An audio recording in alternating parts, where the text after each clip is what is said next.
Oke, selanjutnya soal keempat.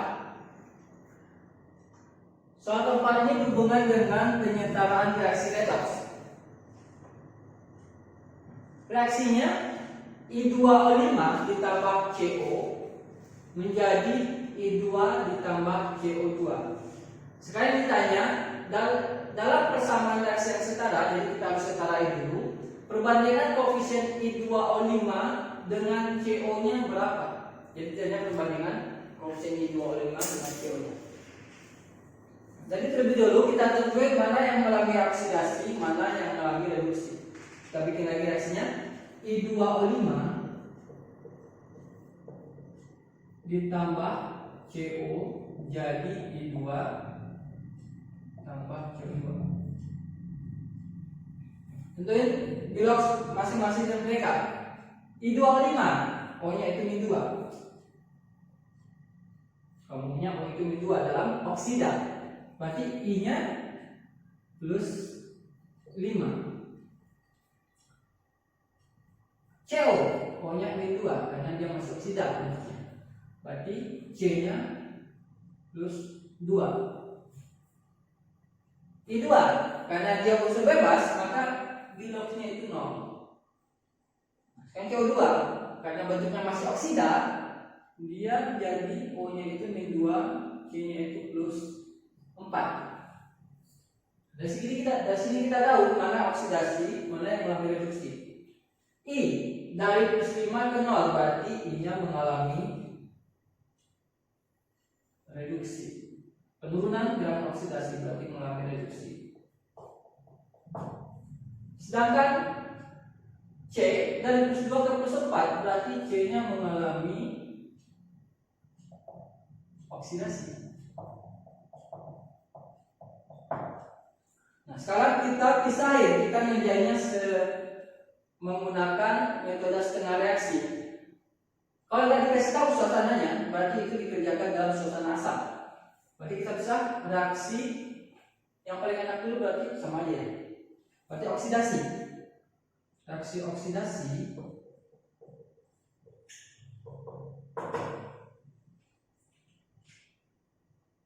CO jadi CO2. CO menjadi CO2. Sekarang kita lihat yang mengalami oksidasi ada C. Jumlah atom Q-nya sudah sama belum? Di kiri 1, di kanan 1, berarti sudah sama. Sekarang kita samakan jumlah oksigennya.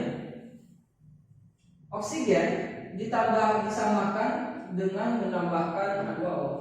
Di kiri oksigen cuma 1, di kanan 2, berarti di kiri kita tambahkan 1 H2O biar oksigennya sama-sama 2. Berarti CO ditambah H2O jadi CO2. Berarti oksigennya sudah sama. Setelah itu hidrogennya. Hidrogen yang di kiri reaktannya itu ada 2 totalnya. Sedangkan di kanan itu 0. Berarti di kanan kita tambah 2 hidrogen. Menyantarakan hidrogen dengan menambahkan H+. Berarti CO2 ditambah H2O jadi CO2 ditambah 2H+. Jadi sekarang oksigennya C-nya udah sama, O dan H-nya juga udah sama. Sekarang muatan. Di kiri muatannya 0 total muatannya. Sedangkan di kanan itu ada 2 kali plus 1 berarti plus 2. Berarti buat agar dia sama-sama 0, kita tambahkan di sini 2 elektron. Berarti selesai reaksi setengah reaksi oksidasinya. Berarti setengah reaksi oksidasinya ini.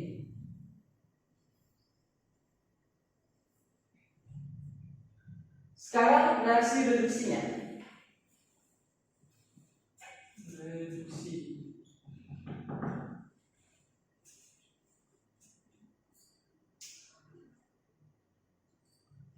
Yang mengalami reduksi I2O5 menjadi I2.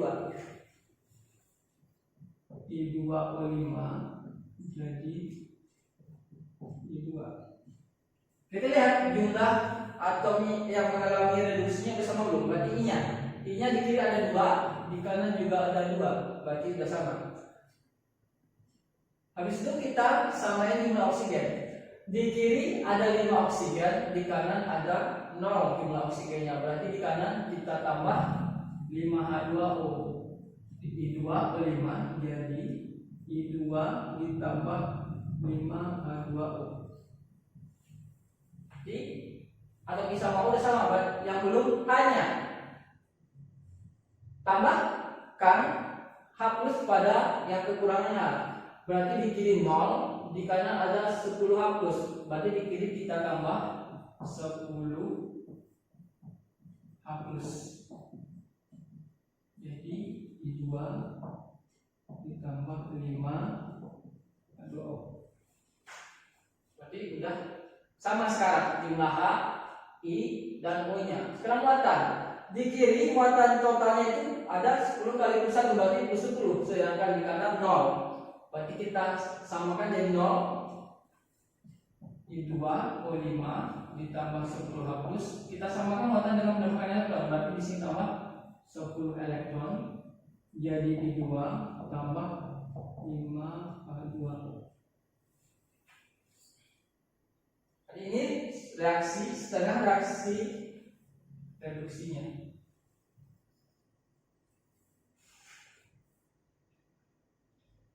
Daripada kita bikin ulang. Nah, sekarang buat kita jumlahkan setengah reaksi oksidasi dan setengah reaksi reduksinya dengan menyamakan jumlah elektronnya. Setengah oksidasi itu elektronnya ada 2, sedangkan setengah reduksi elektronnya itu ada 10. Berarti biar sama, yang setengah reaksi oksidasi kita kali dengan 5. Sedangkan setengah reaksi reduksi kita kali dengan 1.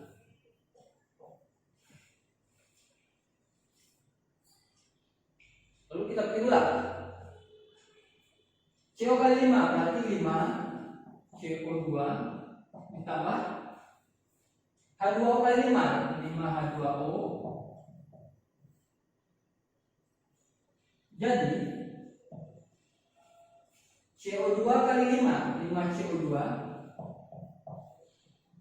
ditambah 2H plus dikali 5 berarti 10H plus ditambah 2 elektron dikali 5 10 elektron. Sekarang setengah reaksi reduksinya. I2O5 dikali 1 berarti I2O5 ditambah tetap 10H plus dan dikali 1 tambah 10 elektron. Jadi I2 ditambah 5H2O. Nilainya sama karena cuma dikali 1. Kita jumlahkan.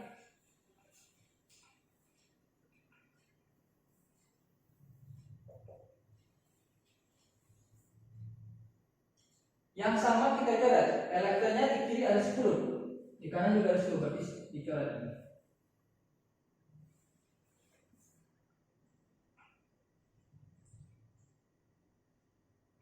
H plusnya ada di kiri, totalnya ada 10. Di kanan juga ada 10, berarti dicoret juga.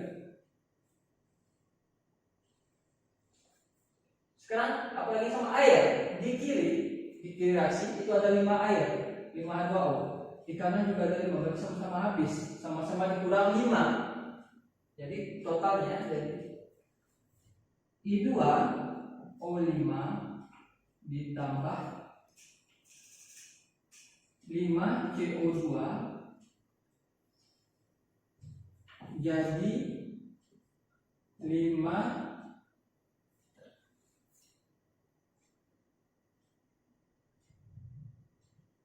CO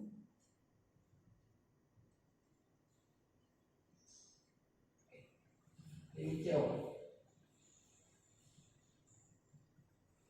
5CO ditambah 5CO2 ditambah I2. Jadi sekarang udah setara, berarti reaksi redoks ini.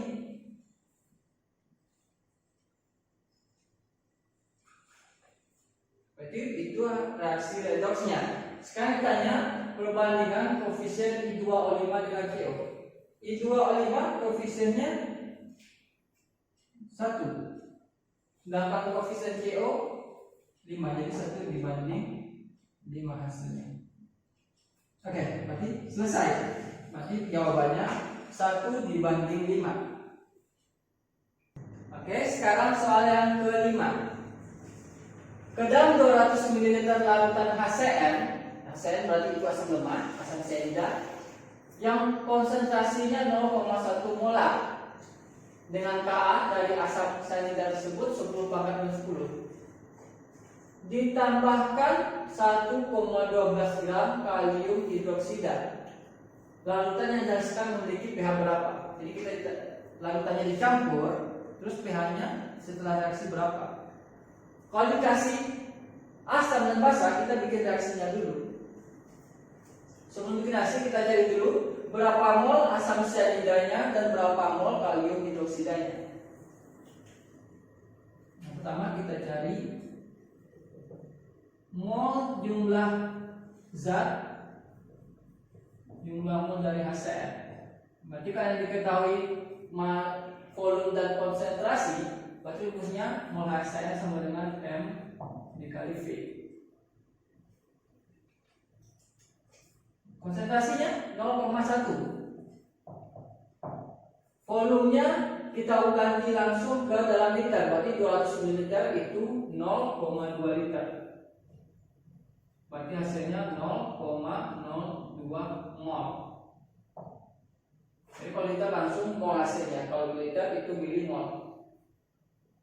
Selanjutnya kita cari jumlah mol dari kalium hidroksidanya. Karena yang diketahui masanya, berarti N dari KOH itu sama dengan massa per mR-nya atau massa per massa molekul relatifnya. Masanya 1,12 gram dibagi mR-nya 56. Berarti hasilnya 0,02 mol.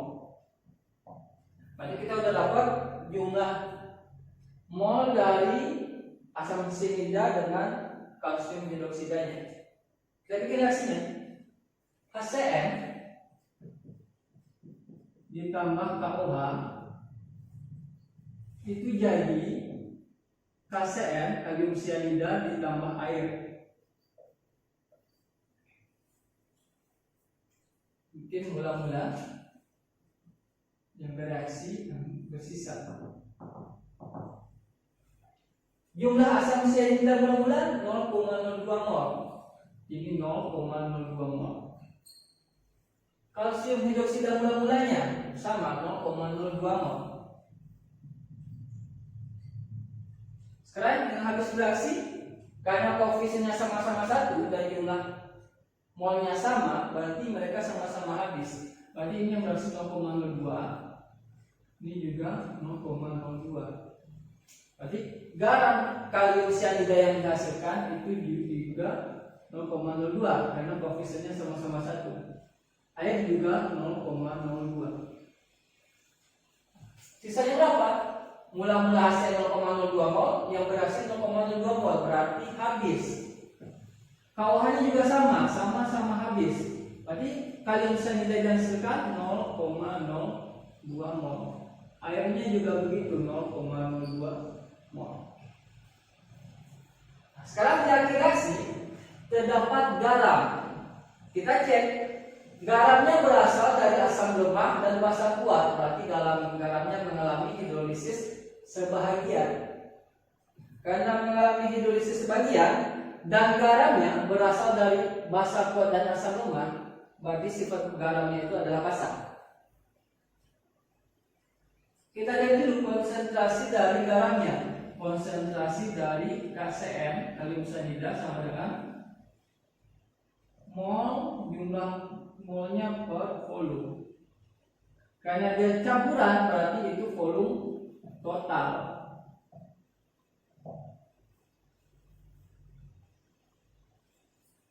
Jumlah molnya 0,02. Ini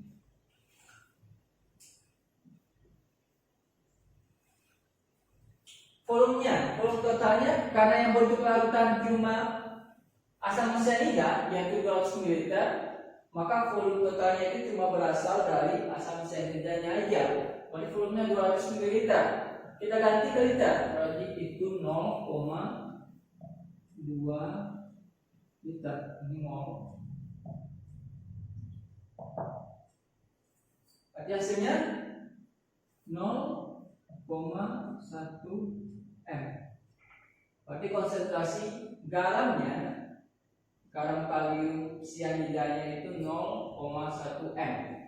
Sekarang karena dia hidrolisis dan garamnya bersifat basah, maka rumusnya bisa kita cari jumlah konsentrasi OH- sama dengan akar Kw per Ka dikali konsentrasi garamnya kali valensinya.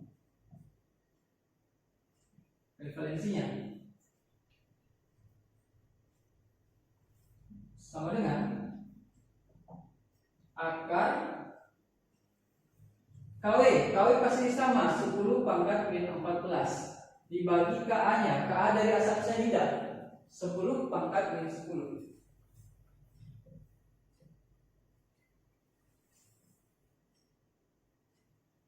Konsentrasi garamnya berarti konsentrasi dari kalium cyanidanya KCl 0,1 dikali valensinya. Valensi itu menunjukkan jumlah ion yang berasal dari asam lemah di dalam garamnya. Berarti kan yang lemah tadi asam cyanida, berarti ion Cn-nya. Cn-nya cuma 1 di sini. Berarti valensinya 1.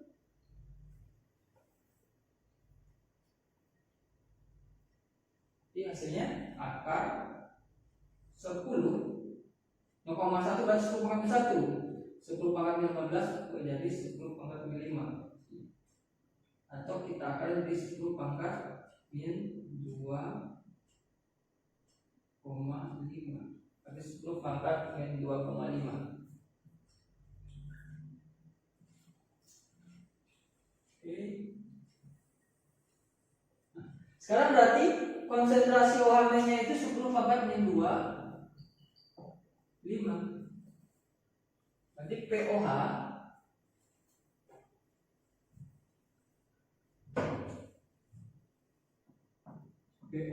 sama dengan min log dari OH-.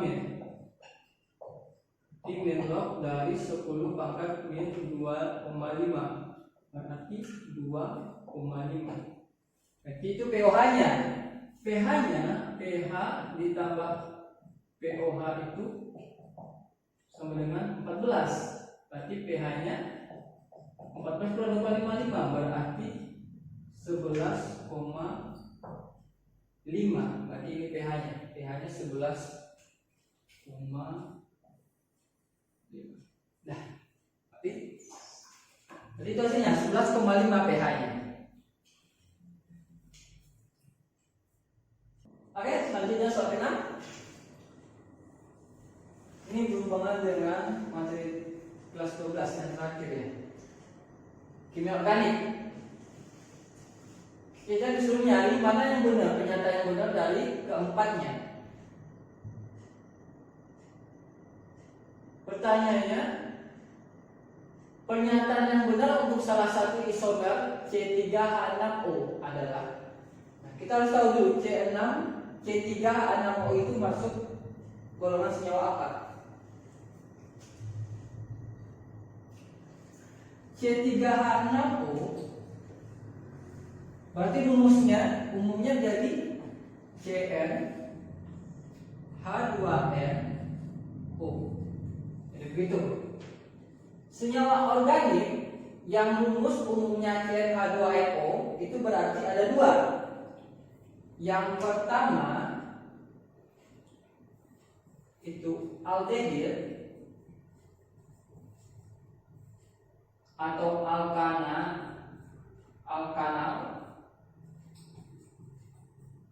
dan satu lagi keton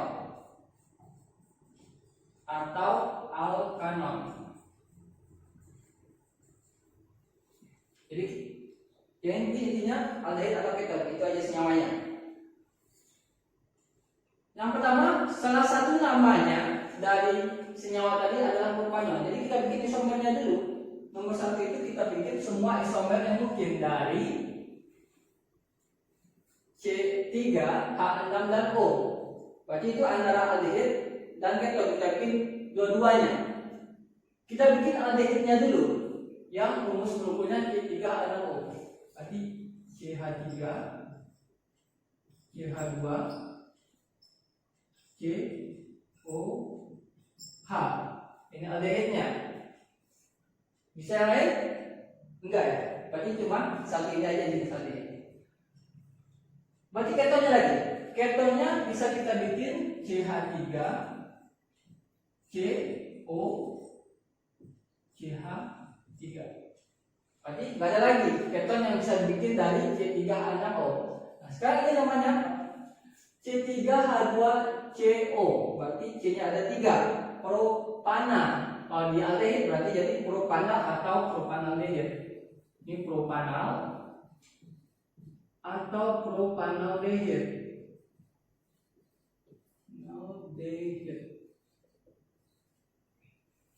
Nah kan senyawa kedua itu keton. Juga 3 C-nya, berarti propana karena dia keton jadi propanol. Propanol. Dan C ikatan lengkap dengan O-nya atau gugus fungsinya itu berada pada C kedua, berarti namanya 2 propanol. Berarti senyawa yang punya rumus molekul C3H6O adalah propanal dan propanol. Jadi namanya di sini mempunyai nama propanol. Berarti dia ada 2 propanol, berarti soalnya salah, kurang lengkap. Kita bikin aja lengkapnya, 2 propanol. Propanol. Berarti kalau 2 propanol benar. Yang kedua, dapat bereaksi dengan logam natrium. Logam natrium itu bereaksi dengan alkohol. Jadi bukan dengan aldehid atau keton, tapi dengan alkohol.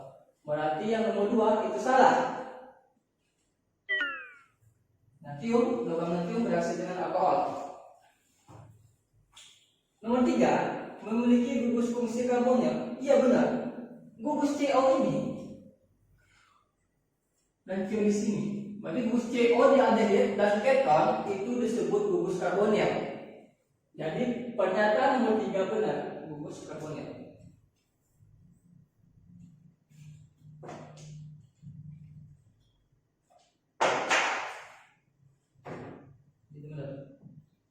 Jadi kita gugus karbonil itu bisa bikin CO. Ini disebut gugus karbonil. Yang keempat, bersifat optis aktif. Jadi optis aktif berarti dia memiliki atom C asimetri atau atom C chiral. Nah sekarang kita lihat di antara propanal dan propanol ini punya atom C chiral enggak? Biar gampangnya kita jabarin. Propanal dulu atau propanal dia dulu kita bikin C H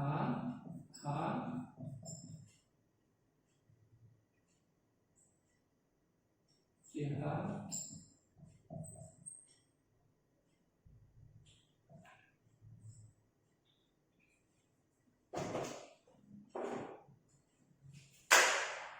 COH.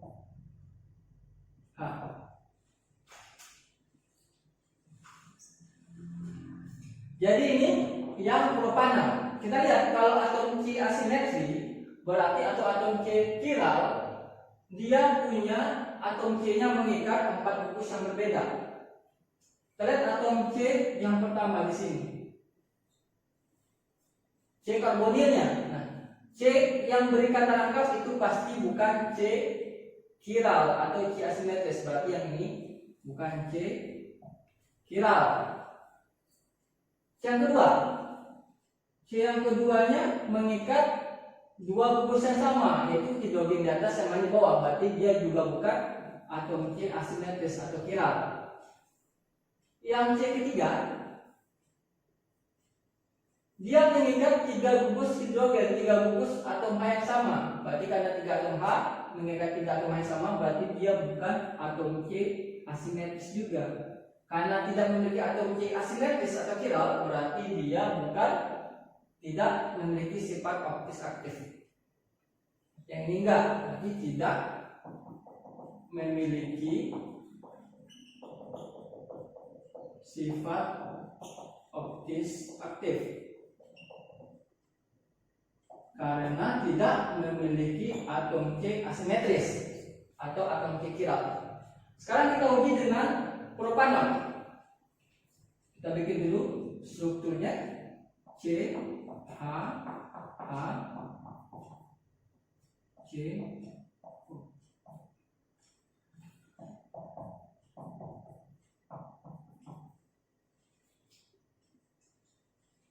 Kita nomori biar gampang. Yang 1, 2, 3. Atom C nomor 1 dulu. Atom C nomor 1 mengikat 3 buah atom H, berarti udah jelas ini bukan asimetris. Dia harus tempat-tempat yang berbeda. Yang C dengan O berikatan rangkap. Ingat, C yang berikatan rangkap pasti bukan asimetris. Yang ketiga sama dengan yang pertama, mengikat 3 atom H, berarti tidak asimetris. Berarti bukan C yang asimetris. Karena ada yang sama yang diikat, berarti karena tidak memiliki atom C asimetris, dia tidak memiliki sifat optis aktif. Berarti tidak memiliki sifat optis aktif. Jadi nomor 4 pernyataannya salah. Tidak. Oke, berarti itu jawaban. Berarti yang pertama benar, 2 salah, 3 benar dan 4 salah.